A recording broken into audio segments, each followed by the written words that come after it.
In the winter of 1969, an elite force of the U.S. Army was sent on a top secret assignment in southeast Vietnam. The objective: rescue Sergeant Four-Leaf Tayback from a heavily guarded NVA prison camp. The mission was considered to be near suicide. Of the 10 men sent, 4 returned. Of those 4, 3 wrote books about what happened. Of those 3, 2 were published. Of those 2, just 1 got a movie deal. This is the story of the men who attempted to make that movie. I'm Connor Eyzaguirre, I'm Colton Jenkins. and this is Filmgazm.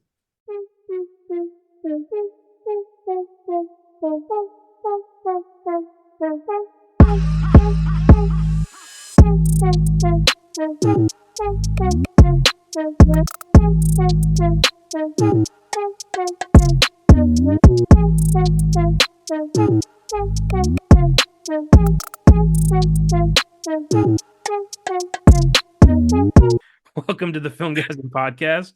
Our mini-series into movies about movies, REELGAZM, concludes with arguably the funniest movie ever made about the absurdity of the film industry, 2008's Tropic Thunder.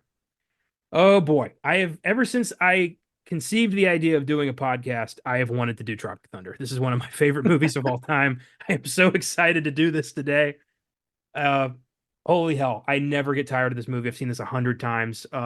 What's your history with this film? As I was getting into, I was like, oh, I'm a movie guy. I really like movies. My friend was like, man, you gotta check out Tropic Thunder. So he came over to my house one day after school, and he was like, all right, let's watch it. And it's a movie about a movie blew my mind. I didn't realize that was Robert Downey Jr. I didn't realize that was, you know, uh, I always fucking do this. How do I forget the most famous Tom Cruise? Jesus Christ. Hey, I didn't realize that was him. Um, Wonderful movie. So funny. So many quotable lines. Yeah, my friend showed me this, not my dad this time. So That's ironic because my dad showed me this one. Um, this was my first midnight showing back when films would premiere. Instead of coming out 7 o'clock on the Thursday before their release, it was a mm, midnight screen. Like it comes out on midnight, so you got to get tickets for midnight. I was 13. I'd never done that before. I was with my dad for the summer, and we went and saw Tropic Thunder with him and a couple of his friends. And my dad never vetted anything. He didn't. oh He man. just thought this looks funny. So as soon as Al Pacino came on singing "I Love the Pussy," my dad had a moment of like, "Oh my god, his mom's gonna be so pissed at me." And Oh. I, meanwhile, was like, "This is gonna be the greatest movie I've ever seen." No. And to this day, I've never laughed harder in my life than the first time I saw Tropic Thunder. Mhm. It is. I was immediately infatuated. I thought this was the funniest fucking thing I've ever seen, and to this day, it makes me laugh. I love it. It's a great memory for me, Yeah. and it's just a funny fucking movie that really really holds up. It's so good. I can't believe also that's the way it starts. Right? There's no production cards, nothing. It just starts with a commercial to buy booty sweat. I love how like what a provocative commercial for like soda. Yeah, that didn't make it. That didn't air. No, that yeah, you're not going to see that on TV in between episodes, No, between Law and Order, reruns. Uh, no. yeah, I love that and the fake trailers that establish the tone of each of their kind of movie. Mm-hmm. Love that. That immediately was like, this is clever. This is smart. Yeah. Uh, Which one would you see? between Scorcher 6, Fatty's Fart 3, and Satan's Alley. Yeah. Probably Scorcher 6. It looked interesting, and I And, love the idea of the whole "this time it's different" thing. Like but this time it's the different. amount of effort that goes into those movies is exactly that. I love You that. know, That same year, The Mummy: Tomb of the Dragon Emperor came out, oh no. and the phrase "Here we go again" is actually in that trailer Oh my and in the God. movie. And I was like, I just kept thinking of fucking Scorcher. Here we go again, again. What about you? Scorcher for sure. It goes Scorcher, Satan's Alley, and then Fatties. I don't like that. Seems like a Adam Sandler type movie. That's not my kind of thing. Like Jack and Jill, not my It's thing. it's clearly like very heavily based on the Eddie Murphy's Nutty Professor movie, Oh, yep, it is very much which Eddie Murphy. I actually like those movies. I think they're funny. I like Nutty Professor. It's very good. But this looks like insanely obnoxious. I don't know if I could do Yeah, like no, there's a few fart scenes in those movies, like okay, but the whole movie, I couldn't do that. yeah, no. Mm-mm. Uh That's how I feel about Adam Sandler. His comedies are not fun. Well, some of them are good, but man, pump, he has a lot of stinkers. Let me tell you. pump your brakes, kid. That man's a national treasure. No, I do think like Sandler had his day in the sun in the 90s, but he's done a lot of shit since then. But when he goes, he does have his moments of like, holy shit, that guy can act. We Punch Yeah. Drunk Love, Uncut Gems. He Oh is my he's god. there, but he also did Jack and Jill and Just Go With It and all that shit. So like Yeah. the guy just likes making movies with his buddies. Who can Yeah. blame him? If I had, an limitless fortune, I'd do the same shit. Yeah. Um, it's like 3 days after Christmas. We watched, I know it's not a Christmas movie, it's a Hanukkah movie, but we just watched Eight Crazy Nights, and fuck, that movie is so funny. Oh my god. I haven't seen that since I was a kid, honestly. Like, I don't remember it very well. I remember I What? really liked it when I was a kid, but I haven't seen it since. It's so good. And then there's Satan's Alley, which is your typical Oscar bait kind of Yeah. movie with two gay priests in a forbidden romance. When Tobey Maguire when he shows up, I was like, oh, that's funny. They got Tobey Maguire to do this part of this actor. And then it says starring Tobey Maguire. I was like, holy shit. I love they introduced him as MTV award, like MTV's Best Kiss winner, Toby Maguire. Yep. That's his accolade. That's so good. Well, that I you know what the term Satan's Alley means, right? No. The asshole. Oh, okay. Yeah, yeah, okay. I figured. I figured. That's the gag. You know what's funny is if that movie was actually made, I would probably go see it. Like That would actually. if Satan's Alley was a real movie, Austin and I would have done an Oscar Sunday episode on it. We'd be talking about how much we love Kirk Lazarus. We'd be talking about his Oscar resume. Yeah, Man, we definitely go see that. 100%. I'd also go see Scorcher for Yeah, sure. I want to see the first five before I go see part six. But Nah, you can they're not canon. You can skip the second one. Different director. He that's funny. goes to Mars in the third one. I've always wanted to try Booty Sweat and a Bust a Nut Bar. Yeah, absolutely. Oh my god. And they briefly did release Booty Sweat. We're going to talk about that. Oh. They did a tie-in that didn't quite take off. Okay. So, my question to you. The most controversial aspect of this film is undeniably Robert Downey Jr.'s character, Kirk Lazarus, an Australian actor so insanely method that he undergoes a pigmentation alteration procedure in order to play a black character in the movie within the movie. Amazingly, there has been no long-term backlash about Downey's black-faced character. The film is 15 years old and has never been, canceled. Like there's been no attempt to like destroy Downey's career for participating in this or anything. Like there have been people who are vocal. Like there's a lot of letterbox reviews about how horrible this movie is for doing that. But there hasn't been like a, Kevin Spacey, Louis C.K. level of we need to destroy this movie. And I'm wondering, like, why do you think that is? Why there's no backlash? Yeah. Well, first of all, before we started recording, I briefly mentioned it. So I get what they're doing. You're shining a light on how bad blackface is, and like you pointed out, you can't really in a movie you can't really point out how bad something is unless it's in the movie. No.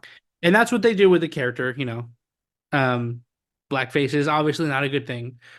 But the reason I don't think there's any backlash against Robert Downey Jr. is because one, it's not his movie. He just starred in it. It's just a character he did. Mhm. Second, he had a really hard time agreeing to do the role. And also because it's fucking funny. His character is the best part of the movie. Um, and also it does shine a light on how negative blackface is and how destructive it was when it was a thing. I mean, I'm sure it's still a thing today in some circles of people. Um, but yeah, I just think the message was good. The actor is a good person. Um, and it's not really like you said, Kevin Spacey. Kevin Spacey raped children. Allegedly, we have to say it for legal reasons. Allegedly, allegedly raped children. Um, you know, this was just a character he played. True. True. I'm not against the movie at all, obviously. I'm not either. Yeah. It's just interesting that in this day and age, like people are always kind of dredging up celebrities like dark pasts or like stuff they did in movies or like movies that are not okay now, things like that. And I'm just surprised that Tropic Thunder has not yet come up. Like you'd think that this would have been one of the first ones to go when people started no longer taking jokes. Yeah, yeah. Um, I think we've talked about it before. I don't believe in canceling movies. No, no, no, not at all. No. No. Okay. Okay, let me put it this way. Picture a movie like Fatties or like The Nutty Professor, but it was all an entirely blackface movie. That would be bad. But a movie like this was somebody handling it like Robert Downey Jr. And they do shine a light on the fact that it's awful and horrible while also poking fun at method acting. Yeah. You know, I I think think it yeah. gets away with. Yeah, I think ultimately what saves the movie is everyone's in on the joke. Yeah. Like we all get it. We all know this is not supposed to be like a good character. He's supposed to be an asshole for doing this. Yes, exactly. And that's another thing. That's another way they get away with it is it's not Robert Downey Jr. in blackface. It's Robert Downey Jr. playing a man who supports the idea of doing blackface. Yeah. It's a dude playing a dude disguised as another dude.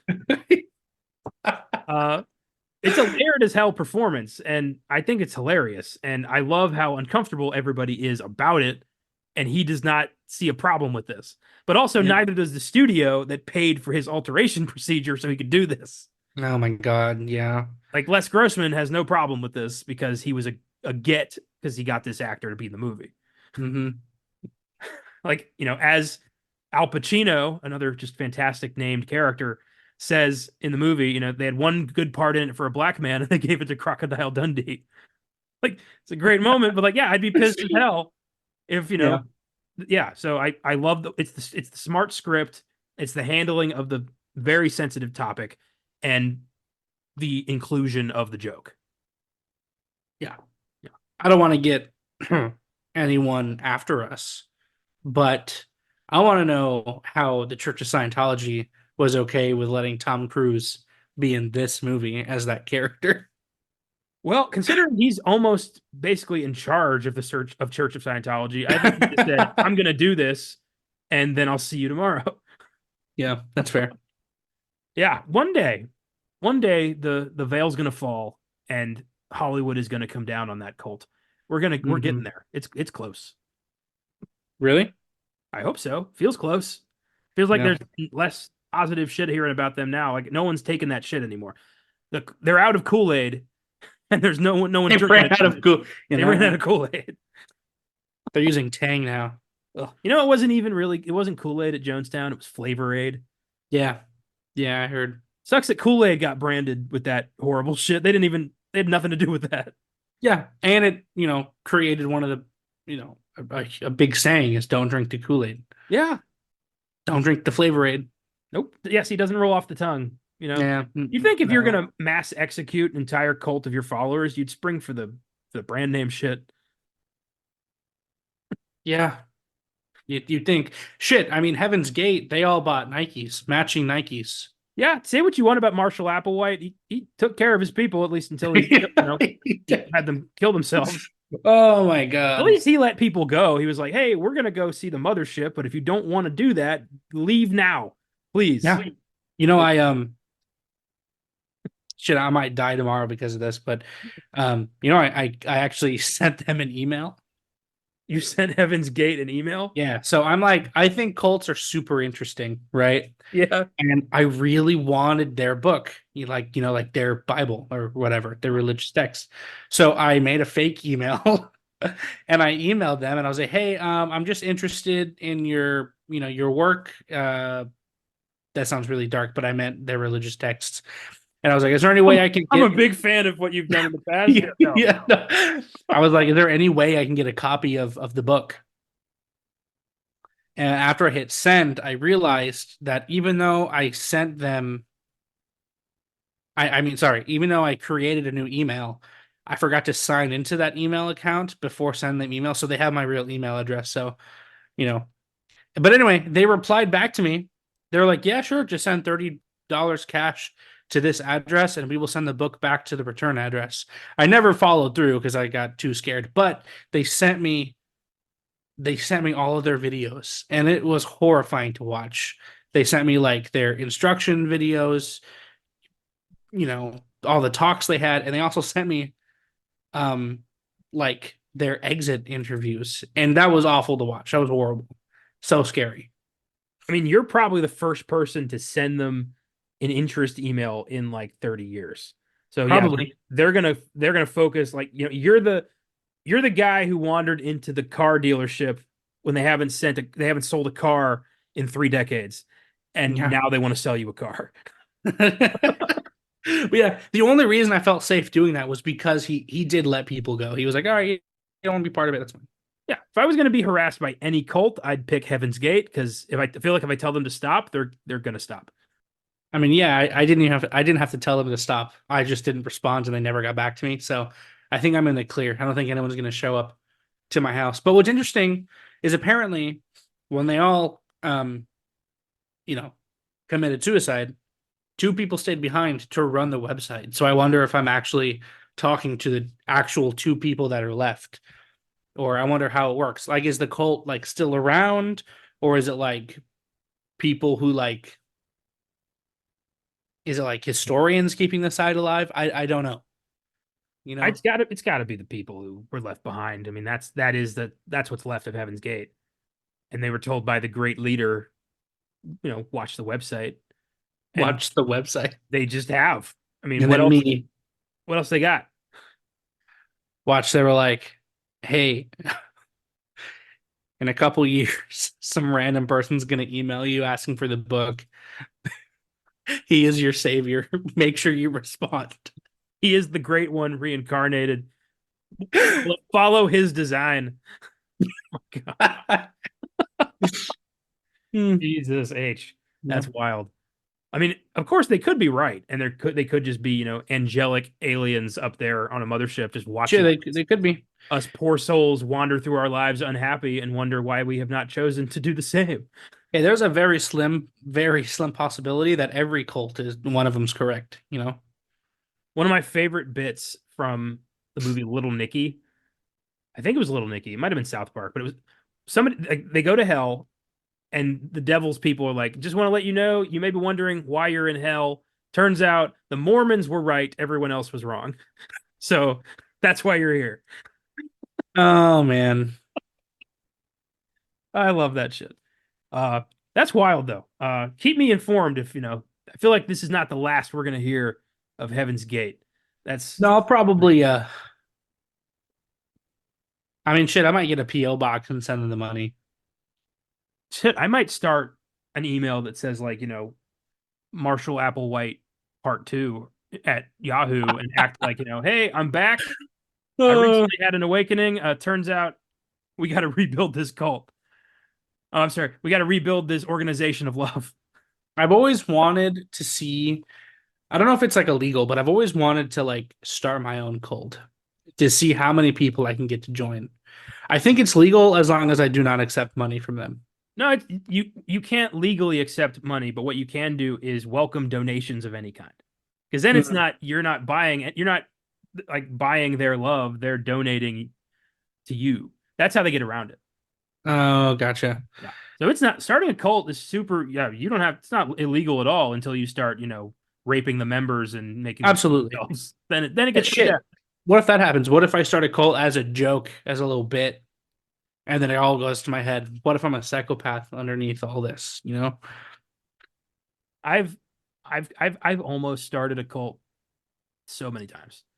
Like when I'm just like fed up with life, I'm like, what if I just start a cult and just work from there? Want to know something crazy? Mm. Our mutual friend joined a cult in college. Are you shitting me? No, I'm serious.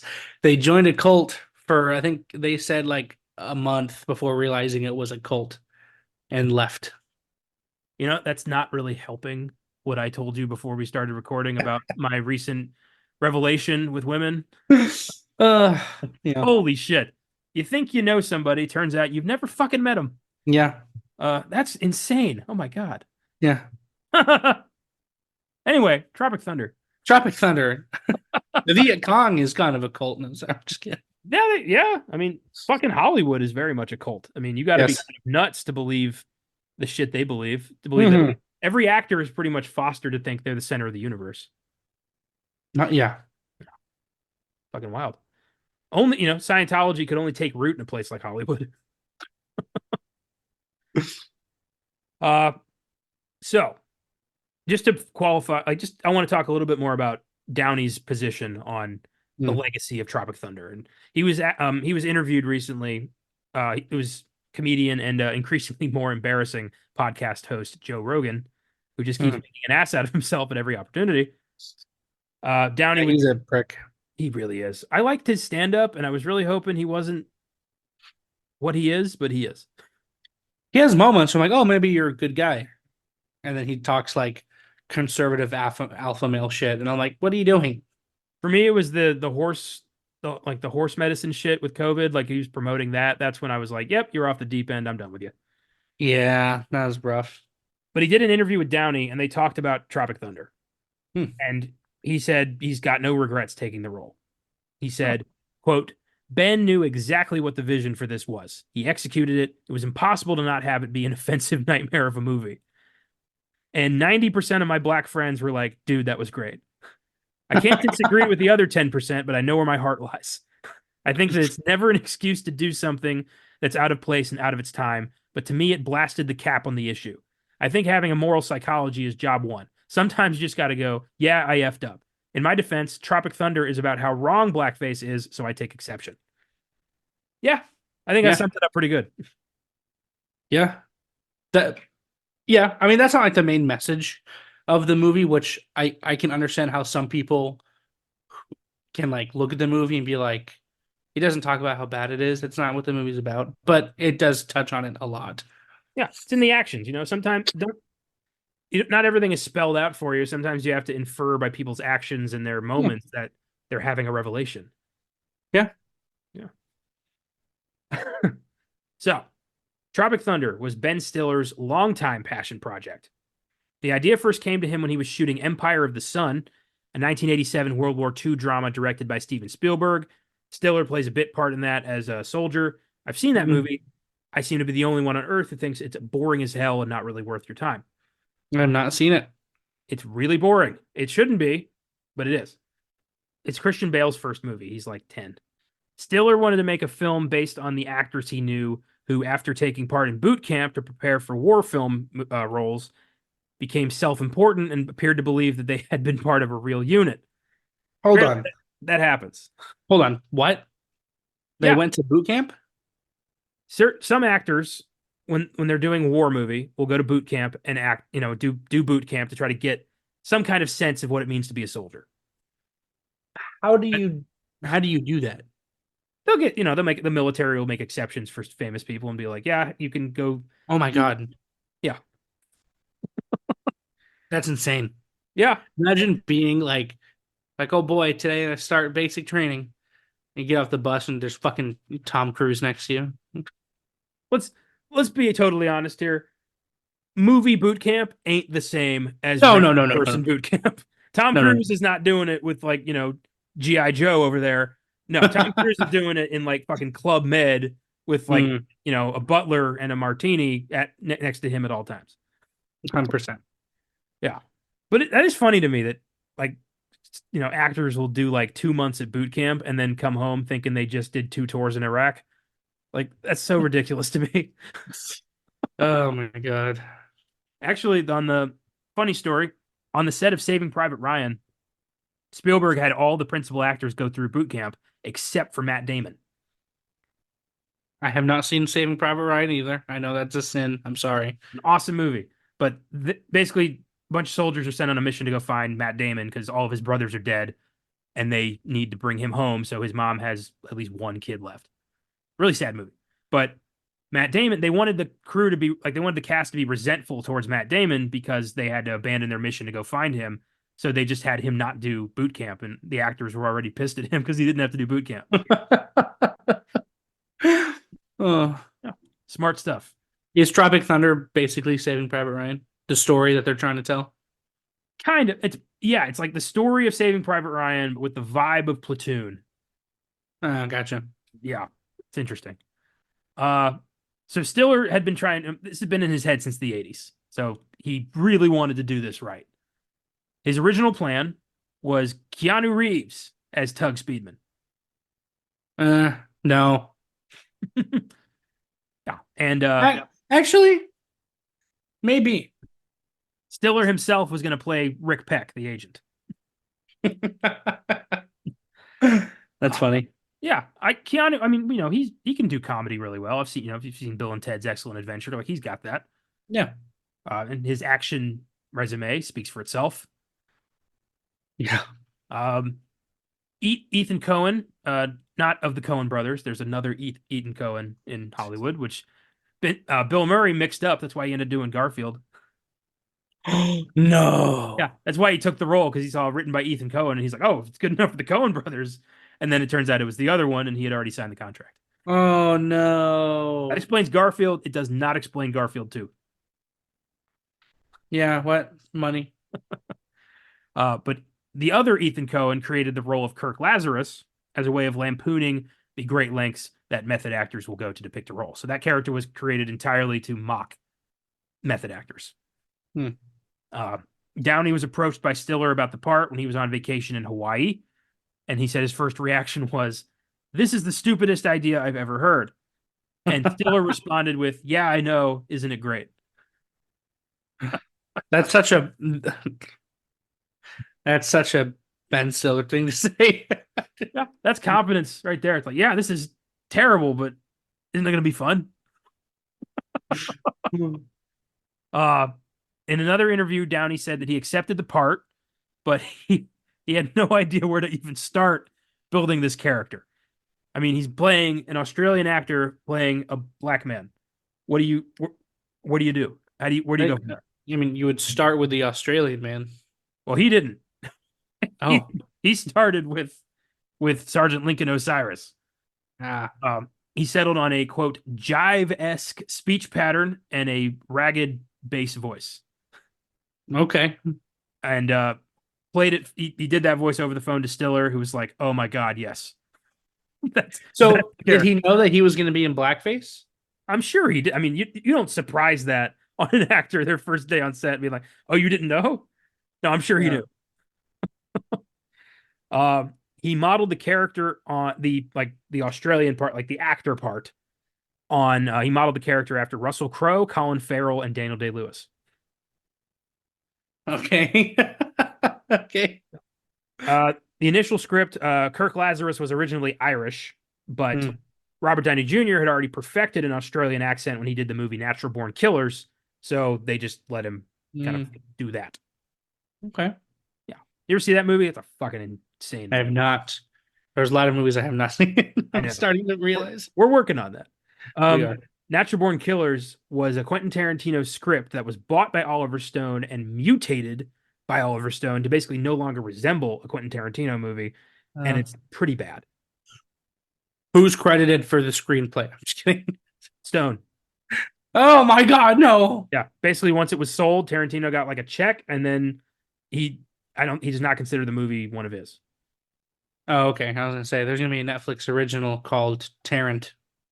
My God, I would kill. I'll write that movie. You kidding me? I'll write that movie. It'd be great. Uh, I mean, Natural Born Killers is nowhere near as, life changing to cinema as Citizen Kane, so I don't see that happening in the near future. There will one day be a movie about Quentin Tarantino. That will happen. 100%. Yes. Yeah. Probably called Q or something. My God. Yeah. It'll be called The Inglorious or something. The Inglorious Bastard. I was gonna say just call it The Inglorious. I think The Bastard is a fantastic title The for a Bastard. Tarantino That'd be movie. good. Yeah, it's good. Quentin Unchained. My God. That sounds like a porno. Yeah. Yeah. Uh, so Downey, ironically, is a bit of a method actor, and he stayed in character as Kirk Lazarus when the cameras weren't rolling. As Kirk Lazarus. Yeah, well, as Kirk Lazarus playing Sergeant Osiris. Oh Yes. no. Is he actually a method actor? Really? Yeah. Um. Oh, I wonder how he got in the role for Dr. Doolittle. He took the check.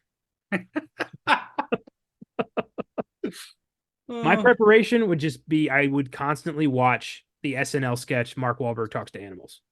That would be my Dr. Doolittle prep. Say, how do you mother? Damn, so did Iron Man fuck him up or something? Because no, he was kind of weird after Avengers was over. Well, I mean, he played that character for 11 years. Hmm. And I'm sure, the character was already kind of based on him anyway. So Yeah, that's fair. getting out of that mindset has got to be difficult. But I mean, if you watched Oppenheimer, you can see that he got out. Hmm. I still have not seen Oppenheimer. Watch it. I know. My friend said he was watching Barbie. He was like, "This isn't that good." I was like, "What are you talking about?" Caleb finally watched both of them. He liked Barbie better. Caleb? Yeah, I wouldn't have thought, but he loved No Barbie. way, dude. He liked Oppenheimer, but he loved Barbie. Barbie is so fucking good. Those two movies are going to be tied together till the end of time because of all that shit. Absolutely. Yeah. Weird. Yeah. Fuck. Well, Downey's basically the bad guy of Oppenheimer. Oh, really? Yeah, he's the Oh, so he's the good guy in real life. no. Oh. He plays an ambitious senator who basically destroys Oppenheimer's career and then pays for it. Mm. Yeah. Great performance. He's likely in the running for an Oscar. Mm. The makeup required 1.5 hours of makeup application, and then he was, in the zone. Which is pretty wild. I wonder. Do you think this might be a dicey question? Do you think it's less offensive because the makeup was really good, that he was unrecognizable? You know what I do? I do. Yeah. I think that if it had been like, the fucking, Holiday Inn, big red 19, lips and like a black face, 1900. Yeah. yeah, fucking mammy and all that shit, then yeah, this would never have seen the light of day. But genuinely, the first time I saw this, I didn't know that was Robert Downey Jr. until like halfway through the movie. I was like, holy shit. When I saw this, I didn't know who the hell Robert Downey Jr. was. I was 13 years old. Oh, okay. I knew Jack Black. I knew Ben Stiller. I didn't know who this guy was, but I thought he was funny. Yeah. I saw this when I was like 15. I was in high school, so I knew who he was. But Tom Cruise, as soon as he smiled and I saw that one perfect tooth in the middle, I was like, oh yeah. I remember thinking like he kind of looks like Tom Cruise, but there's no Yeah, way. I did it. He would never do this. So Downey acknowledged the potential controversy over his role. He's been asked about this a lot, for obvious reasons. He said, "At the end of the day, it's always about how well you commit to the character. If I didn't feel it was morally sound or that it would be easily misinterpreted that I'm just C. Thomas Howell in Soul Man, which I haven't seen, but I'm assuming that's rough, I would have stayed home." Co-star Brandon T. Jackson, Al Pacino, stated, "When I first read the script, I was like, what? Blackface?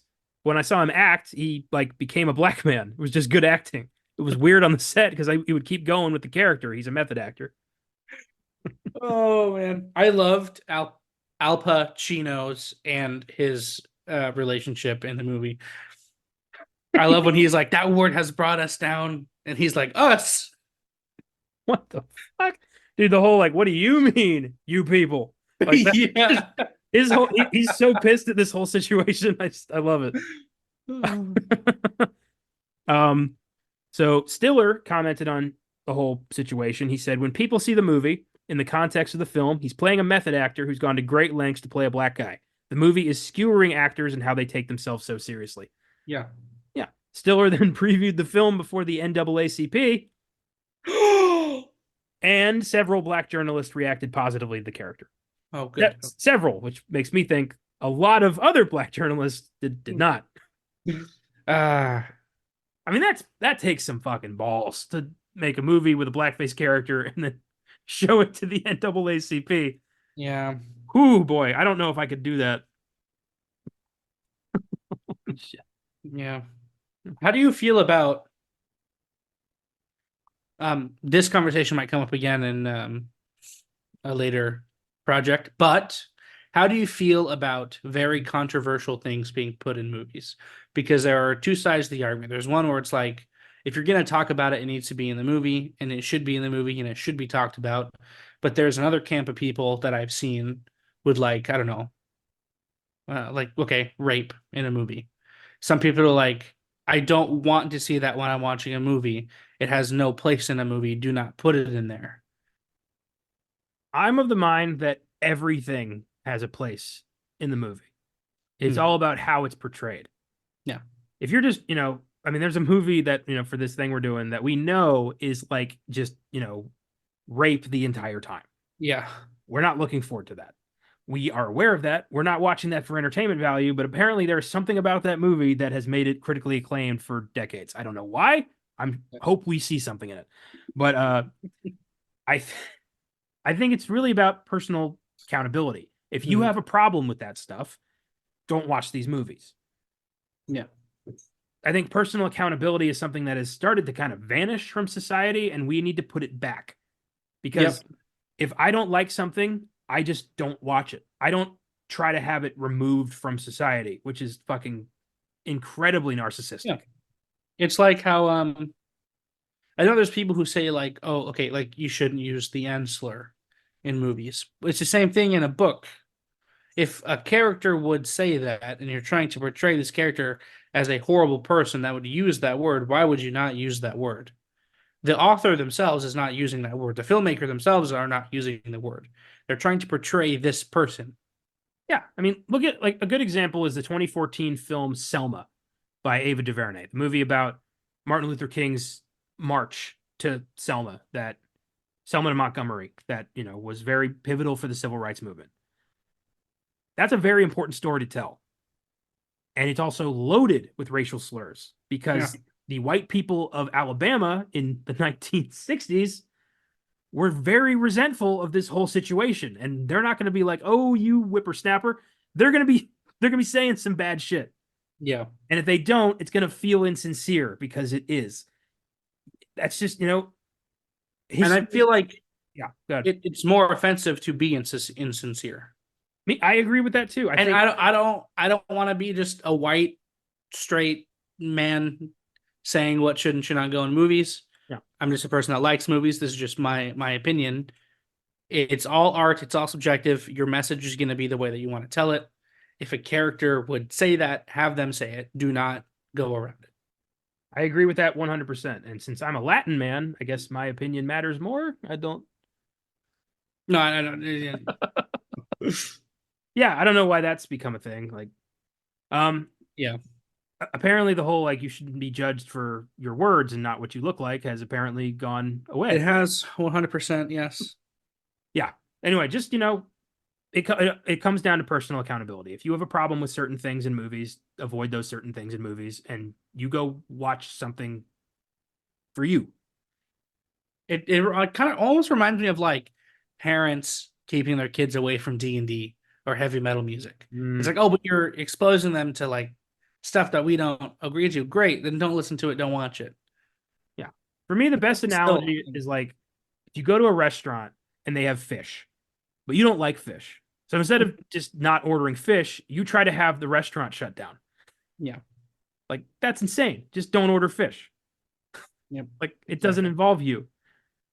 It's Exactly. everything is not about you. And that's something we need to start reminding people of, that you're not the only person who has a voice here. Hmm. Exactly. Okay, you know what? Okay, shit. Have you gone to SeaWorld ever? No, I have not. Okay, when you go to SeaWorld, they have like, they show videos and clips of like polluted oceans. And like, this is awful, isn't it? That message would not work if you were not showing them fish dying in the oceans. You have to show them how bad it is in order to show how bad it is. True, but I also think, who the fuck are they to tell us that Oh, when see, no, yeah, yeah. That's a whole different conversation. SeaWorld, horrible people. After watching Blackfish, I have never been back. also it's Pool World. Pool World? It's Yeah, not Sea World. 100%. Bro, they got rid of Shamu because they said it was, like it's inhumane. They replaced Shamu with dolphins. And the whale is still there. He just doesn't do shows anymore. That's that's the wrong takeaway from all of that. Yes, Sea World. exactly. Exactly. My God. Oh, yeah. At least, Six Flags ain't abusing animals, so I'm gonna go there. Well, Six Flags and SeaWorld is owned by the same people, God but damn it. yeah, but I do go to Six Flags because it is right here, and it's pretty Admittedly, I fun. haven't been to a theme park in like a decade No, because it's expensive and I don't have kids. So I that's fair. I got to go with friends or it's weird. Yeah, yeah, yeah. That would be weird. That'd be weird. Why is that? Let's talk about that. No, I'm just kidding. That's I mean, it's yeah, because you look like if you're alone, if you're an adult alone at a theme park, you look like you have one goal, and that is to pick up a kid. but like, okay, I get that 100%, right? I used to be the same way, not the same thing, but I hated going alone to things. And then one day during COVID, it was either before the lockdown or like right after it. I went and saw a movie by myself. Greatest experience of my life. Yeah, dude, the If you go amount to, of the amount of movies I would have missed out on if I was afraid to go by myself oh yeah, is stellar. I mean, yeah, I think it should be socially acceptable for you to go to a theme park by yourself if you want to. I don't see how you can have as much fun alone as you can with other people. But if you want to go by yourself, I say go by yourself. I want to go to a theme park by myself with a huge trench coat and a creepy look in my eye. Oh my And then when somebody complains, sue them for harassment. Oh my. I am minding my own business, lady. Holy shit. You could make a really fun social game out of that. Good. Good. Oh my God. What the hell were we talking about? Oh, yeah. Tropic Thunder. Tropic Thunder. Okay. Let's talk about Tom Cruise. Okay. Tom Cruise was originally supposed to just cameo. He was going to play Rick Peck. Oh, okay. But then Cruise had the idea of adding another character, the head of the studio. And that idea was incorporated into the script. And Stiller and Cruise worked together to create Les Grossman, a middle-aged businessman and just a complete and total piece of shit. He's awful. He's the worst. Uh, the role required he have a fat suit, large prosthetic hands, a bald cap. The fat hands and the constant dancing was all Cruise. That was his idea, and it works so well. I wondered how they did his hands because those are not Tom Cruise's hands. Those are fat gloves. Are they really? Mm-hmm. Well, they look really good. They're very well done. Yeah, it's a fantastic. Also, I didn't know he was fat. I thought he was just fucking built. I thought he was fucking ripped. I don't know. I mean, yeah, he's got some junk in the trunk. I couldn't really tell. Absolutely. Um, the idea was to keep Cruise's role a secret until the film came out. He wanted everybody to be like, "Is that fucking Tom Cruise?" And most people did, but Paramount Pictures refused to release promotional pictures. They didn't want anybody knowing Cruise was in this. It did get leaked, but at the same time, it was a comedy movie coming out in August. Everyone was talking about The Dark Knight and Iron Man that year, so it wasn't really a priority in terms of Tom Cruise would be in this comedy. It's insane. I'm now realizing I'm not old. I'm 24 years old, but this movie came out in 2008. Iron Man came out in 2008, and I'm currently playing God of War for the first time. I'm on God of War 3, which came out in 2010. That is unbelievable. Where does the time go? I know. What the fuck? I still think the 90s was, 10 years ago. That's insane. It was not. It was a while No, ago. it was a long time. Yeah. Ah. So after Tom Cruise, he didn't take the role of Rick Peck. Obviously, he created Les Grossman.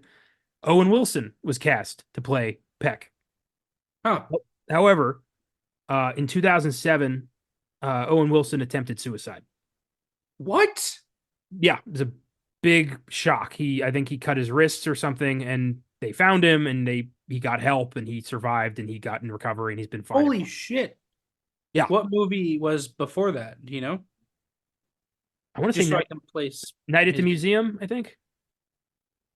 No. Yeah. Holy shit. I've never really looked into that. I don't know how much of that is available to the public. I'm kind of afraid to find out. Owen Wilson? That's crazy. That's crazy. Yeah. So he dropped out of the film. Matthew McConaughey replaced him. But yeah, I mean, him still are close. So that was a Oof. scary. Damn. Oh my god. He's okay though. He lived. He's fine now. Resumed Yeah, his he did a career. Google movie. You did, yeah. The The internship. Right? Internship. Great movie. Fun movie. I haven't seen that yet. What? It is a movie where only Owen Wilson and Vince Vaughn can play the main characters. A used car salesman and a motivational speaker. I still haven't seen Wedding Crashers. I get a lot of shit for that. Oh my god, man. See? uh so they tried to do a promotional tie-in, excuse me, for the film's release. Paramount announced it was going to market the energy drink Booty Sweat in the movie.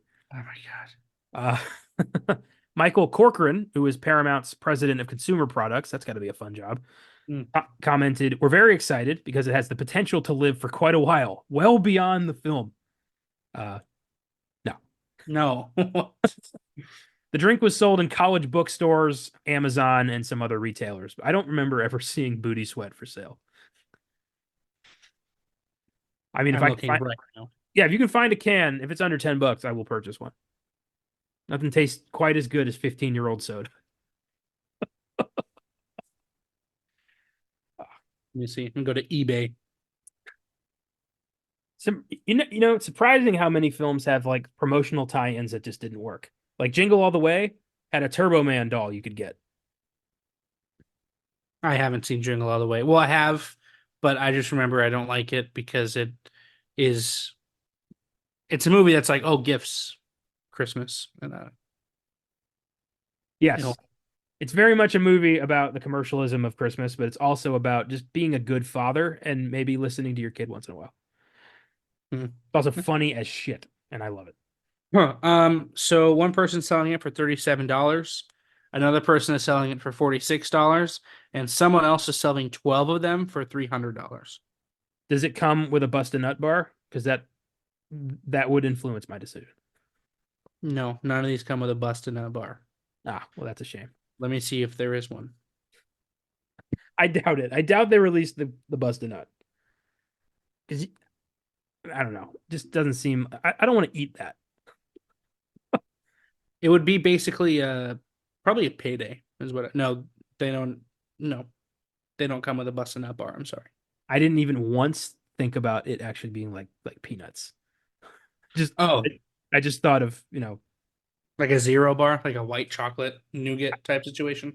I think it'd be pretty ballsy, pun not intended, to make it white chocolate. Sweet and salty. Oh God, Sorry. we got to get out of this. We got to get out of this conversation. A payday. A payday is sweet and salty. I do like a payday, but it's called a payday. It's not called a bust a nut bar. Oh man, I saw this funny thing, and it was like, we're not milking these nuts. The only reason that we call it, the only reason that we call it almond milk is because no one can keep a straight fake face and call it nut juice. Yeah, that would completely cripple the niche milk industry if they were just selling it as nut juice. Or skyrocket it. I mean, to really, Yeah, who knows? People are unpredictable. when I was in high school, I wanted to start a nut cart because I lived in New York City at the time. I wanted to open my own nut cart and call it the Nut Shack. And all of the like nut packages would be innuendos. That's cute. There was this old lady who started a nut kiosk called D's Nuts. Her name was D. That's funny. She's my See, that's hero. good. She what? She's my hero. Yeah, that's good. See, that's good. That's good marketing. Ah, Tropic Thunder was a big hit, grossing 195 million on a budget of 92 million. It's pretty fantastic for a Wow. comedy. Okay. Nominated for a single Oscar, Best Supporting Actor for Robert Downey Jr. Wow. What? Yep, isn't that just irony at its finest? And That's funny. he lost to Heath Ledger in The Dark Knight. Oh, well, Yeah, but he was nominated. I mean, that's just that's insane. unbelievable. Comedy rarely gets any kind of recognition at the Oscars. And if so, it better be, fucking Woody Allen. So the fact that a Ben Stiller comedy got any kind of recognition at the Oscars is pretty awesome. I wonder if like the Oscars like got flack for that. Like, oh, all of you are racist. Do you think that that's funny? Not at the time, but I'm sure any day now somebody's going to attack the Oscars for that. I'm sure. Tropic Thunder has an IMDb score of 7.1, Rotten Tomatoes score of 82%, audience score of 71%. Didn't see that coming. No. Right? Like, weird. Yeah. Comedy is usually audience heavy. Yeah. Critics' consensus reads, with biting satire, plenty of subversive humor, and an unforgettable turn by Robert Downey Jr., Tropic Thunder is a triumphant late summer comedy. Isn't that nice? And my only beef with this movie is that the theatrical cut has never once been released on Blu-ray. Yeah. I watched the theatrical cut. Yeah. I hate the director's cut of this movie. Is there even a difference? Yeah, substantial difference in the director's What? cut. That's why I don't Really? like it. Mhm. What's the difference? The director's cut has a number of unnecessary scene changes. There's a moment of nudity that has no point, and they changed some of the songs. What? Doesn't have the same like rhythm as Tropic Thunder. It feels like a slightly different movie, and I don't like that. So I'm hoping. I think there was a 4K release of the original cut last year. I haven't looked into that, but if it is the original cut, I am purchasing that when we're done here. You know why Blu-ray is the prominent format? When It it all came comes down, big gamers and porn, obviously. gamers and porn is what it came down to. Yeah. Were you talking to me this whole time? That whole exchange was improvised. No. Yeah, Jay Baruchel just started talking about whatever popped into his head. Downey reacted. Yeah, I love that. I say that all the time. Just, you talking to me this whole time? Like, that's such a dick thing to say. With that, let's talk about this film. These are the most notes I have ever taken for a film. Just all the fucking quotes. It's everything. Where do you want to start? Let's do the longest category first. Let's do quotes. Okay. I guess we'll start with survive. Just, I like, when we get home, I'm gonna teach you how to juggle. oh my god. I always love this line. It's just so sad. It's when they're doing like the Access Hollywood piece and they go to Doug speaking on Tyra, and she's like, he opened up to Tyra and she's like, you have no real family. You're on the wrong side of 40. Somebody close to you said one more flop and it's over. And he just goes, somebody said they were close to me? So sad. Oh, so oh my god. Oh boy. Your turn. I'm trying to go in order of the movie. Oh, that's not gonna happen. That's not okay. All right, fuck it. I like when Tug says, I have a son now, little half squat. And Kirk says, who in the crikey fuck is half squat?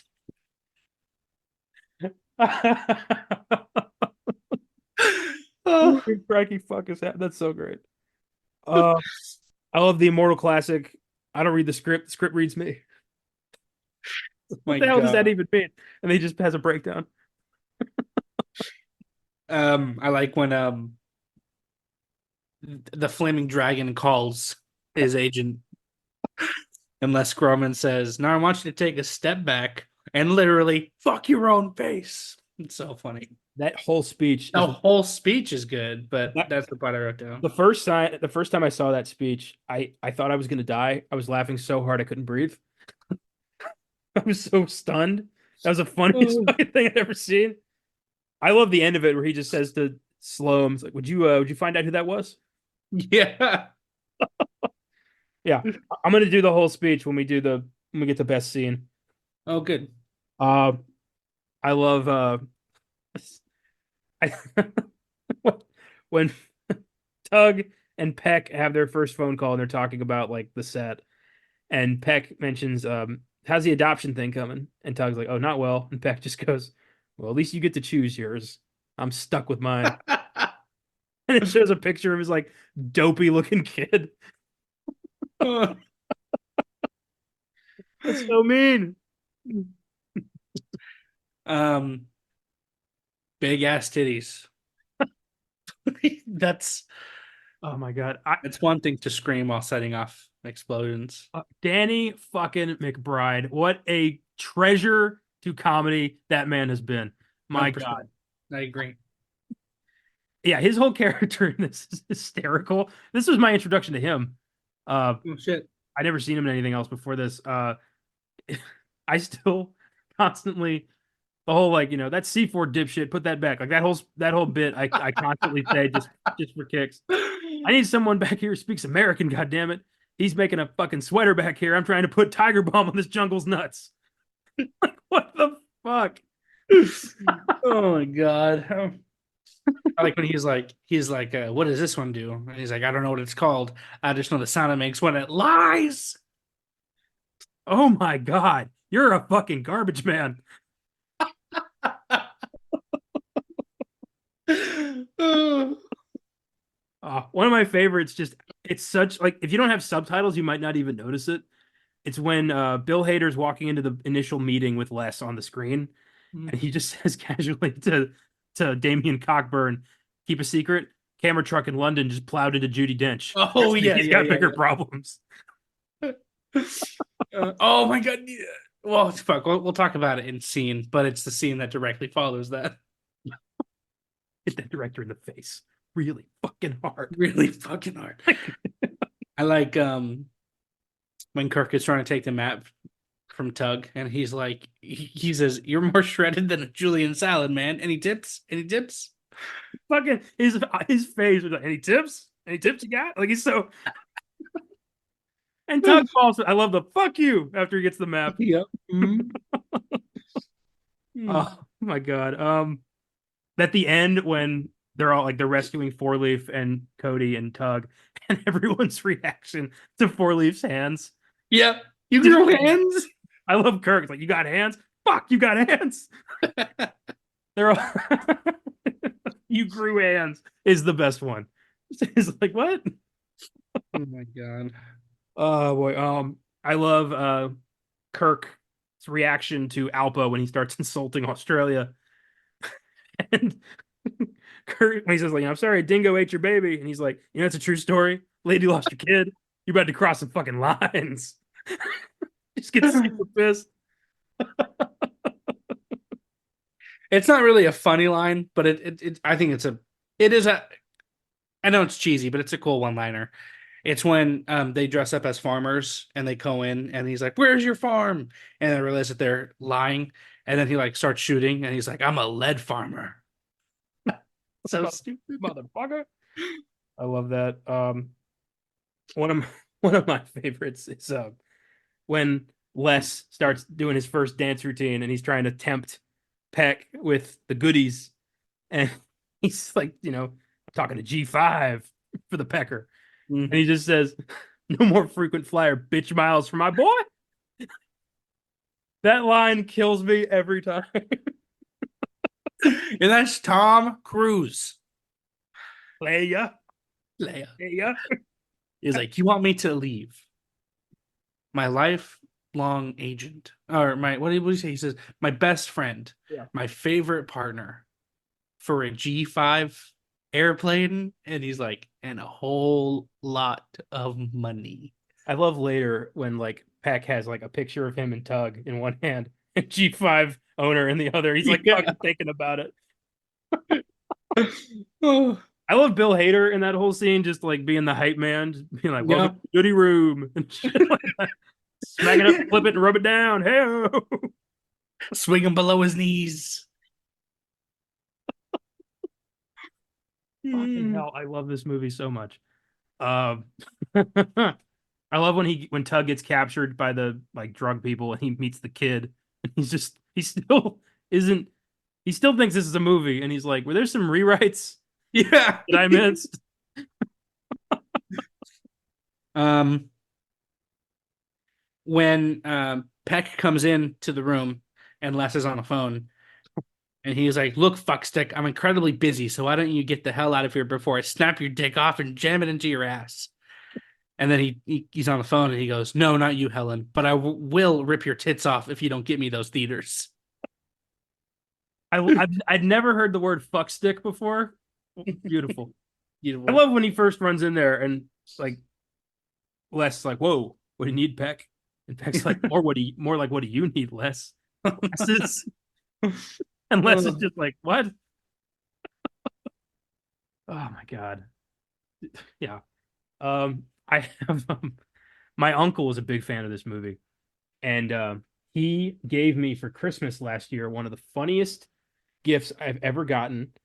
It is right here. It is a card with a panda on it, Oh.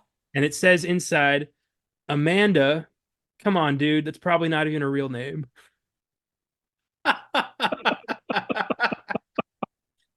That part was so funny. I love how quickly he had a plan for getting rid of a hooker's corpse. Yep. Not the first time Pex had to deal with that. Oh boy. Are we leaving anything out? I feel like we're leaving a lot out. It's just there's so many quotes in We this. are, but there's so many. I love every time Rick enters the phone. He goes, "Yo, Tugger nuts, it's the Peck." It's the pecker. God damn. I don't break character until I do the DVD commentary.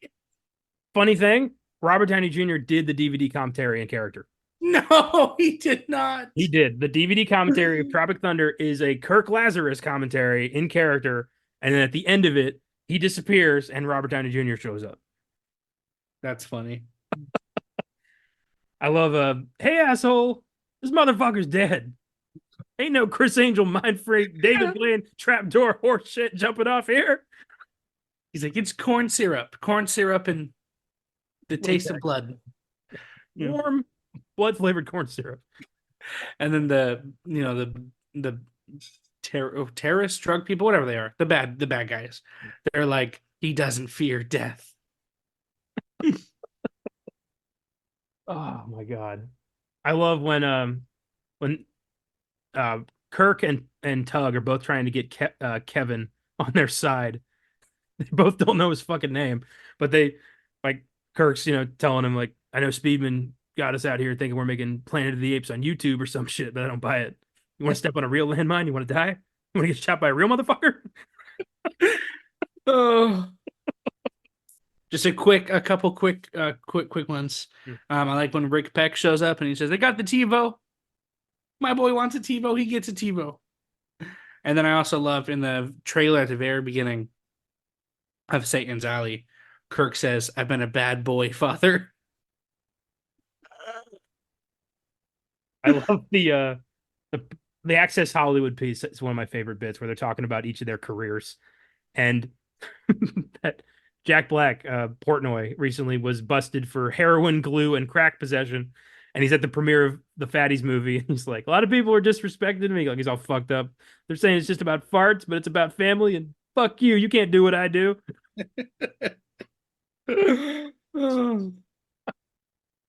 Oh, yeah. And of course, there's one scene we can't really talk about because of, never go full. Oh, yeah. It's one of the best lines in the movie, but it really is. And then there's you mama make me happy. Yeah. Oh my god. Pecker's on a TiVo mission for the YOU. This this this is one of the funniest goddamn scripts ever made. Like It every really line is. is gold. Yep. It really is. I love the introduction of Four Leaf when he's like, Quentin Judge, like, I know a place where a man's worth is measured Yeah. in ears hanging from his dog tag. Oh yeah. He's like, he's like, yeah, Four Leaf, I just want to say you are a great American hero. We owe you a great debt, but shut the fuck up. Do my job. Oh my, your fault. You limey fuck. Jesus Christ. Les Grossman. Oh my God. Oh, all right. I know we could go on forever. We could just basically repeat the whole movie. Yeah, we But could. let's go to performance. Who, Oof. in your opinion, if you had to pick somebody, wins this movie? God. I just sat here and told you how like I can see the argument for why blackface is bad, but there's no one else in this movie that outperformed Robert Downey Jr. Like we just sat him or Tom Cruise. Honestly, it is a toss up between those two people. They I are so good at what they do. I agree completely. They are. There was yeah. I went with Cruise personally because he had never done anything like that before. Like he was a blockbuster action star. He had his drama run in the '90s, but this was a douchebag film executive who loves to dance. Like that was a completely new kind of character for him. Yeah. And at first, you're like the first time I watched this, it took me a while before I realized it was Tom Cruise. Mm-hmm. That's impressive. That's not just makeup, that's performance. Has he done comedy since? Not really. No. Like he's done some like rom-com action shit, but it's always like an action element to it. He's never done comedy like this before or He's since. so good. They almost made a Les Grossman movie. He almost got his own movie. Oh shit, really? They were developing that in the early 2010s, but I guess it just never happened. Hmm. But he played Les Grossman a few more times. Like he showed up at the MTV Movie Awards as Les Grossman. That's Yeah, great. it's Cruise or Downey. I agree. 100 yeah. Yeah. I just think we've talked about method acting so many times and how I think it is needed sometimes to get the artist's vision out there. But when done wrong, it's awful and laughable. And Robert Downey Jr. does that so well. The entire time I'm watching this, I always imagine fucking Jared Leto trying to be the Joker. It's so fucking funny. I think what got him the nomination is the scene where he's playing the farmer because that's Robert Downey Jr. playing Kirk Lazarus, playing Lincoln Osiris, Yeah. playing a farmer. Yes. I'm It's so good. It's so good. And then the part when when the dudes are what do you say? When the dudes are emerging. Yeah. So good. It's such a honestly, there isn't a bad like Jack Black in this movie is funny. He's still Jack Black in the movie, but whatever. Ben Stiller is still Ben Stiller, but fuck, he's funny in this movie. Everyone in this movie is good. There isn't a bad performance in this movie. I go as far as to say everyone in this movie, it's their best work. The PTSD, guilt-ridden Tony Stark, I think, is better than this. But that's just me. Fair enough. I think everyone in this is like giving 110%, and I've never seen them do anything like this. Like Nick Nolte as a stolen valor garbage man who lied Yeah. about the whole damn thing. Like I love him in the Oh, well, it was in the Coast Guard. sanitation department. Oh, man. Oh, when Danny McBride calls him the Milli Vanilli of Patriots. Yeah. Yeah. Yeah, I agree. Yeah, he's fantastic. I love Steve Coogan's brief bit as the director who steps on a landmine. Yep, that's funny.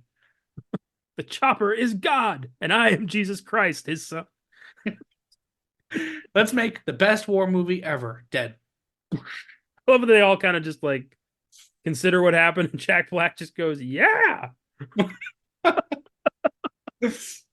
Oh boy. Yeah. Yeah, it's hilarious. I do think Bill Hader's a bit underused, but he wasn't really huge yet. He is. I just watched again. It's like a couple days after Christmas. I just watched Noel for the first time. Bill Hader plays Santa Claus in that movie. Well, have you seen it? I have not. He plays like the new Santa, and he is so fucking funny in the movie. Bill Hader is funny in anything he's in. Yeah, he is. Have you seen There Will Be Blood? Yes, is he in it? No, he's not. No, but he did he did an SNL sketch as Oh, Daniel Plainview doing a milkshake show on Food Network, where he like went across the country looking for the best milkshake, and he goes there to drink your milkshake, and his Daniel was fucking perfect. really? It was so great. Look that up when we're done here. It's a fantastic. Is he playing Plainview or is he playing Daniel Day-Lewis? He's playing Plainview. That's funny. Yeah. He's like, "Welcome to the show. What we do here is we look for milkshakes." It's so good. Have you seen Barry? No, but I've heard it's really, really good. I think I want to watch it because I love Bill Hader, but I think he plays as like an actor or a comedian. He's a hitman who wants to become wants to be an actor. Oh my god, that's so good. I have Only Bill Hader could play. only Bill Hader. I have a Stefan Pop somewhere. When I found out that they wrote that character to get Bill Hader to break, like it just made sense. Well, yeah, that's why he covers his mouth because he's fucking. Have you seen his impressions are good. His John Malkovich is good. He did it in front of Malkovich, and Malkovich was like, "I don't sound like that." And he's no, you sound exactly like this. Yeah. Yeah, he's hysterical. He's one of the best like comedians SNL ever produced. 100%. Yes. Is he still on? He is still on SNL, isn't he? No, he left a long time ago, but he has hosted it a couple times since. Yeah. The current run is okay. They don't really have any like real big standouts. So my stance on SNL, people who say it's not funny anymore, I'm sorry to tell you, but you are just too old for the show at that point.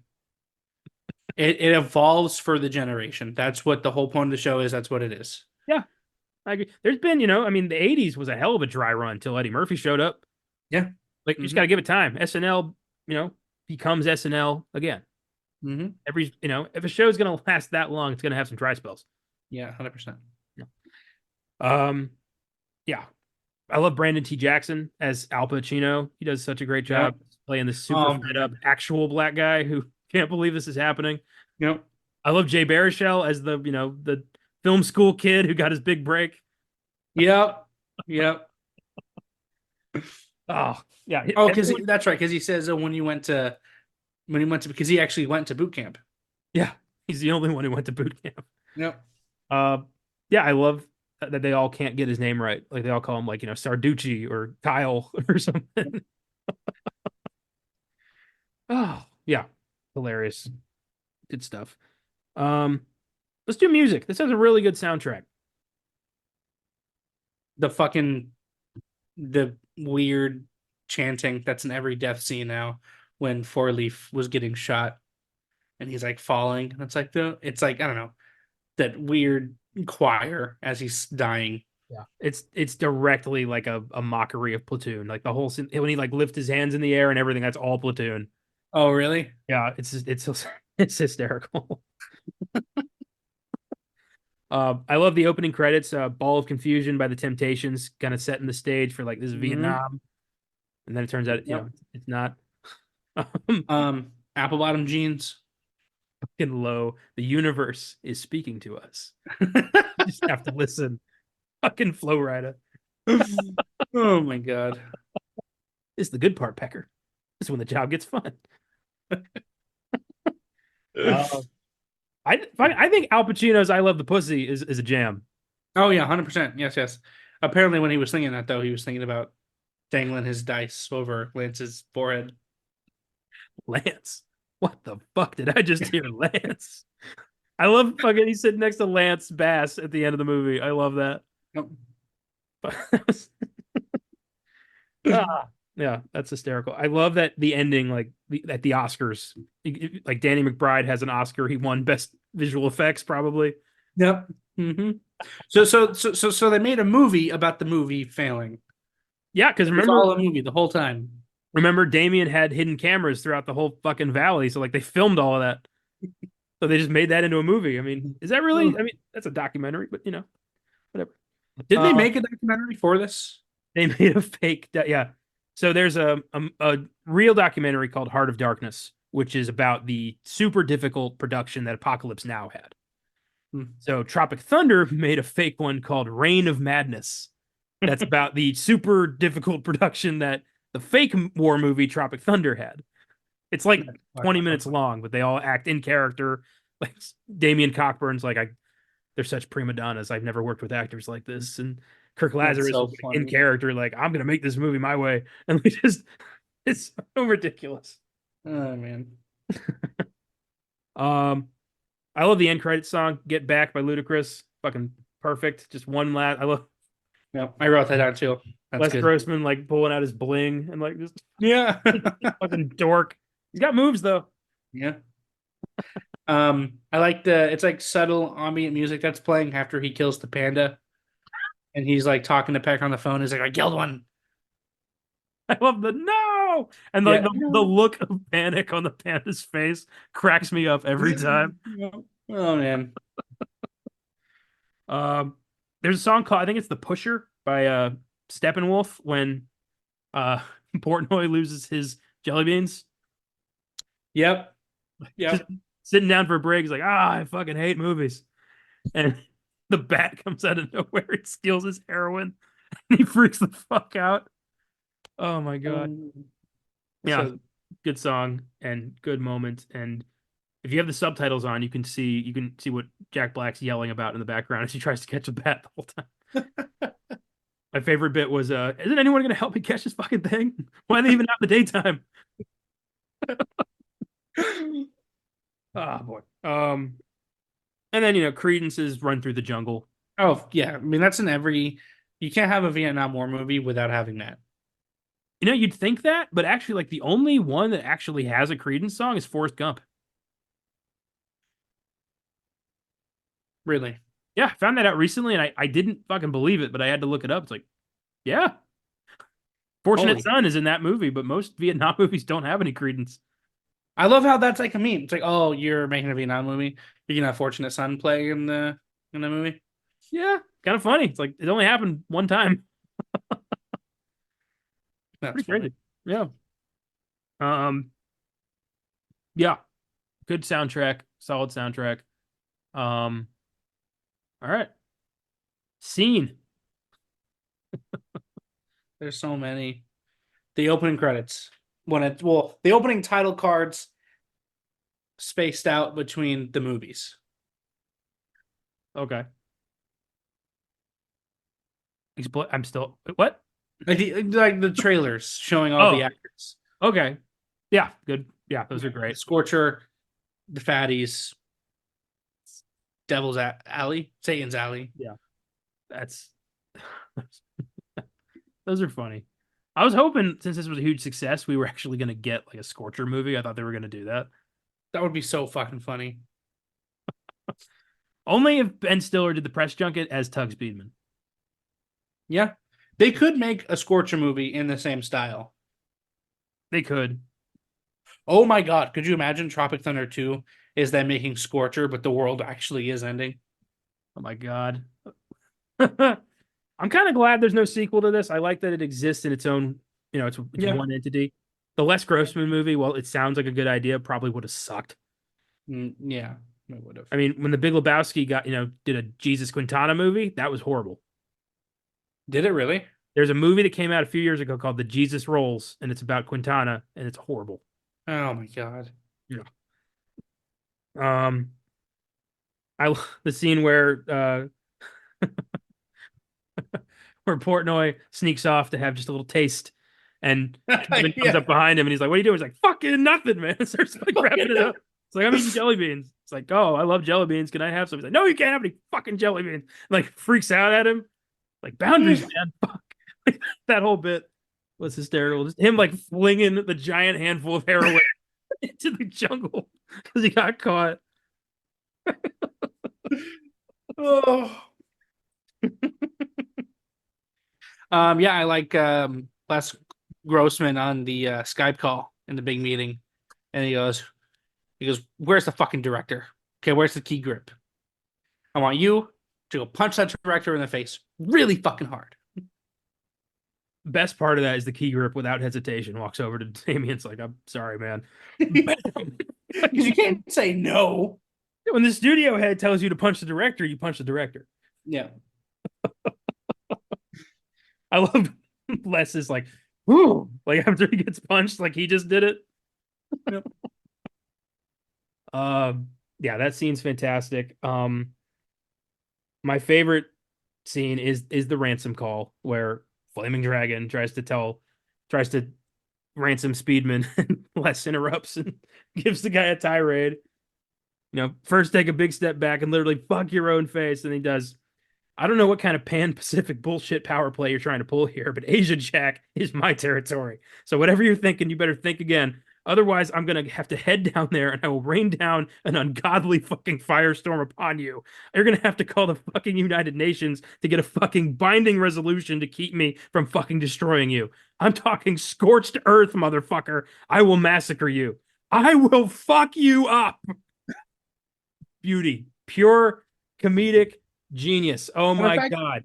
he's talking to a terrorist group, and he knows he's talking to a terrorist group. No fear. Did you find out who that was? I love it. I love the little like when Rick thinks he's being like Tug's being poached, and he's like, "Let me tell you something, shitbird. I've never even heard of your little agency." Oh, God, that was yeah. When he gets kidnapped, and he's like, you left my agency. Who are you going to? Over TiVo, he thinks. I love that. Yeah, that, and then the second call with Grossman, where we don't negotiate with terrorists. Yeah. They applaud him like he's the fucking president. Yes. It's, Yeah. 100 so, million. I got a better idea. How about instead I send you a hobo's dick cheese? Fuck. oh my God. So good. Uh, I think I like yeah, go ahead. I was gonna say when Tug gets kidnapped by them and he starts spitting and he's like, yeah, again, do it again, do it again. He's like, all right, let's do the tortured scene next, guys. Hey, Damien, cut! Damien, Cut! cut! Cut!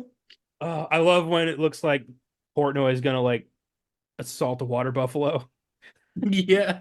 Oh, fuck! I forgot to say that quote. He's like, I have to wear his skin his stomach skin as a leotard. I'm gonna bite his hide. He's just completely out of his fucking mind. Oh boy. I love the scene where they finally confront Tug about the map and they just, piss him off. He's like, Are you really gonna abandon this movie? We're supposed to be a unit. Kirk, suck my unit. They just hate each other so much. He's like, do you know where you're going? Yes, I do. I'm going to exterior jungle dusk. Kirk's like, Or you be all you can be, man. Oh god. And then I love that Jeff's like just starting to feel the the withdrawal symptoms and he's just in the back like freaking out. Yep. Oh, it's fucking cold. I'm so cold. You want my flak jacket? Are you kidding me? It's so hot outside. It's boiling. Just randomly goes, I gotta take a fucking 12-pound shit. He's freaking out. Oh my god. I love when he just like panics when Kevin reveals like they went the wrong way and he's just like shit, like freaking out. Oh my god, it's so good. There's never a dull moment. No. I like when they go to rescue him and the jig is up, they're not farmers, they're actors. And Jeff he holds the leader at gunpoint and is like, tell me where the drugs are. And like, are you kidding me? And he's like, don't judge me. I love when they tie him to the tree and he's like, anybody got some bug spray? Don't ignore me. He offers to suck Alpa's dick. Yeah. Yep. He's like, what did he say? He says, your mom is a whore. And they're like, God damn, man. And he's like, hey, remember a few minutes ago when I called your mom a whore? I didn't mean that. I'm sorry. I love when he's like, hey, Radar, Evans. It's like, no, man, it's Kevin. Kev, whatever the fuck, get over here. Oh. He's like, hey, you gotta tie me to a tree. I gotta get this shit out of my system. I'm gonna try to get you to untie me. I'm gonna say all kinds of shit. I'm gonna say, hey guys, I'm fine. Do not listen to me. And then it cuts to him and he's like, hey guys, I'm fine. It's out of my system. Anything I fucking say is a lie. I love he does this weird thing where this face where he's like having trouble like making faces. I don't know what that was, but it kills me. So good. Shit. I love scene I love is when it's actually a good music moment too. When Four Leaf finally steps up with the goddamn flamethrower and like starts taking him down, and fucking Frankenstein by Edgar Winter starts playing. Oh yeah. That was bitch, and he's screaming partially because he's like, adrenaline, and also because he's fucking terrified. Yep. Yep. A good moment that wasn't funny. I thought it was good when they're coming with the plan to save Tug. Yeah. And he's like, we're not actors. Oh no, he says, but we're not trained soldiers. He's like, no, but we are trained actors. I thought that was good. That was a good scene. I love when he after that he's like, I'm not gonna sugarcoat it. I don't expect all of us to make it back. And Jeff's like, what do you mean? Like, not on the same flight?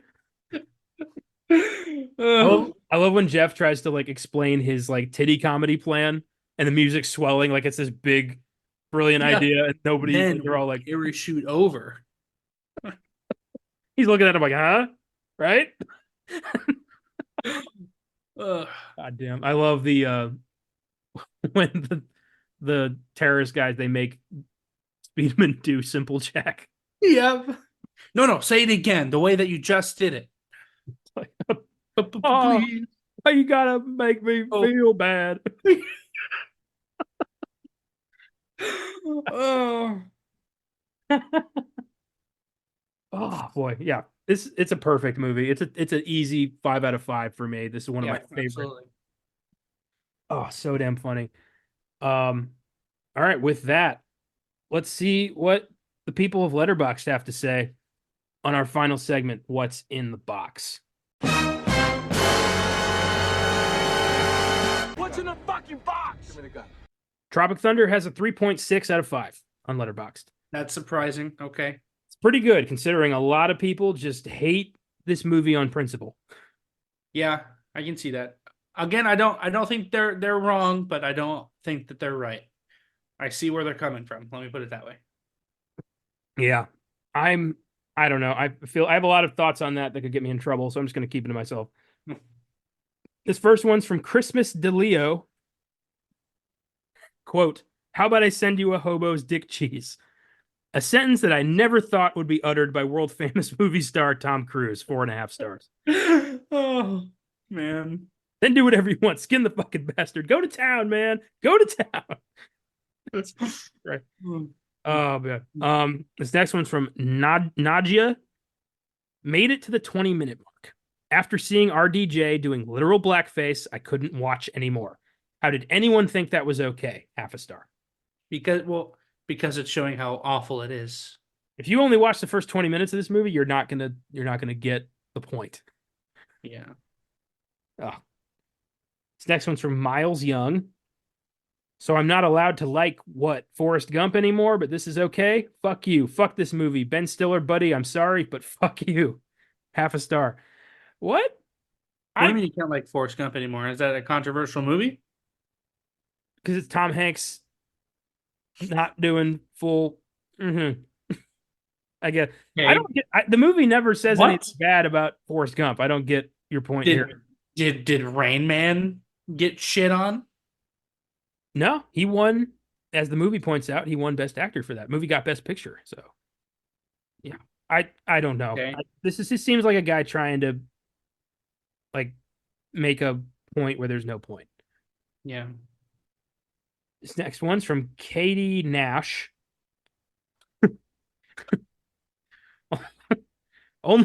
Only good part was when the kid was flung into the water. Half a star. I forgot about that. Fucking half spot.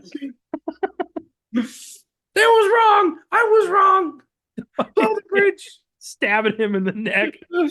Oh, man. Him into the. Oh, my God. That was so stupid of him to be like, I can speak to them. I have a connection. Like, where did that come from? Yeah, I got this. I got it. Who the cracky fuck is I like what he has. He has the fucking Oscar. He's like, my friend made this. His name is Twigman. Does he want to come with us? Oh. He was there for like 6 hours.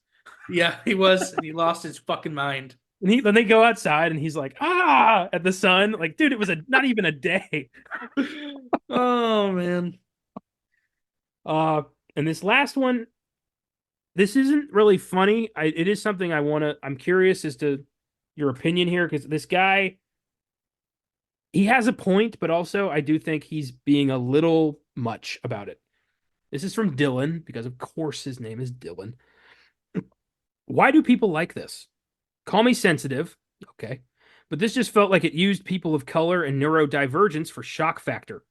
Half of the jokes in an ooh, he went there sort of way, and how reductive to use blackface to attempt to comment on the disrespect and oppression of black people in the name of white art and self-actualization, yet depict Vietnamese people as one-note, faceless savages in a blockbuster landscape already riddled with Vietnam War movies doing just the same. I understand the idea to satirize the ethics of profiting from stories of disability or hardship, but I'm not sure if Ben Stiller is the person capable of telling it. It mostly just read as an edgy, anti-woke positioned Adam Sandler movie, which themes and jokes don't properly land despite heavy-handed efforts. It's not soft to not find this funny. Left a gross taste in my mouth. Half a star. So again, yeah, like if you're gonna comment on it, you can't. It's like selling merch and calling yourself a sellout. You can't do that. Like you're still a sellout, you know? Yeah. So I get it, but again, that's the character. The character is a piece of shit who will go so far as to do blackface. Yeah. That's the point. And I don't think that the Vietnamese are not depicted as faceless savages in this movie. They have names. They're also Cambodian, as they point out in the movie. They're not in Vietnam anymore, so maybe get that right. But yeah, I don't. This is not a Vietnam War movie. This is a modern comedy. Yeah. So I don't think that's fair to bring that up. I don't think that's right. But people, I don't have an argument for people who take offense to this movie. I don't. Yeah, no. I just think it's hilarious. Comedy is subjective, what I find funny, you might not find funny. And that's, I'd like to, I want to live in a world where not everything works. Because if every movie's amazing, none of them are. Yeah, exactly. Well, that about wraps it up. This was a blast. Thanks for listening, everybody. If you like the show, follow us on Facebook, Instagram, and Twitter at Filmgazm Productions. If you want to suggest films for us to check out, you can email us at filmgazm@gmail.com or send us a message through the socials. Check out our Letterboxd account for daily reviews. If you search for me at Connor95 and in my friends list, you can find the rest of the team. Check out the website, filmgazm.com, where I have a link to that letterbox. You can also find articles, trailers of upcoming films, and every episode of our show. If you'd like to become a monthly donor to Filmgazm Productions, click on the link in the episode description. From there, click on Support This Podcast. You can choose to donate $1 a month, $5 a month, or $10 a month, and all donations go right back into the show. Thanks to the entire Filmgazm team for their contributions. Thanks to Cooley Cow for our awesome theme music. Thanks to you for checking it out. So this is the last Filmgazm of the year, and the 80th episode since we rebooted the show in an attempt to shake things up. That stretch of 80 episodes from our Best Picture tournament back in March to this episode will be dubbed the Filmgazm Experiment. It was fun. It was random. It's time to move on. The old shows were getting stale for us. We were bogged down. We had a lot we were doing, and we needed to shake things up. And this was our way to just kind of do whatever the fuck we wanted for a few months. But the vacation's over. A good vacation. It was. So now we're gonna, instead of going home and living life, we're gonna vacation somewhere else. That's how I see this show. Just a vacation from life for a little bit. So we're basically going back to basics. We're restarting the canon starting next week with a more thoroughly researched, more focused podcast centered entirely around the four corners of genre movies: horror, action, sci-fi, and fantasy. Every film we discuss on the show, which will be released every Wednesday, will fall under one of those four genres. So that's all-encompassing horror, action, sci-fi, fantasy. Very few exceptions. That's where we're going to stay. And we're going to just, do do what we've been doing, make it a little bit more researched and focused. And yeah, I think it's going to be fun. And it is going to start with episode 1. So like total, you know, if what we've been doing was a reboot, this is a remake. I think that's the best way to. This is the remake. This is Dawn of the Dead. This is House on Haunted Hill. It's not Nightmare on Elm Street. We're better than that. So we're going to start. If this is a remake, let's start with one of the best remakes of all time, John Carpenter's 1982 masterpiece, The Thing.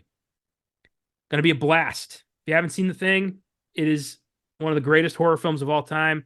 Bunch of Arctic researchers stumble onto an alien organism that replicates anything it touches organically, and now they have to kill this thing before it destroys all of them and gets to the mainland and destroys mankind. So, yeah, it's amazing. I'm so excited to do this. I'm excited to adapt our new research strategies to this movie. And there it is. Oh, yeah, now it's real. It's going to be exciting. Yeah, it is. It is. It's going to be really cool. Until then, we hope you enjoy a much needed trip back to basics. God knows we're going to enjoy it. Take it easy. Keep watching movies. And we'll see you next year. Happy New Year.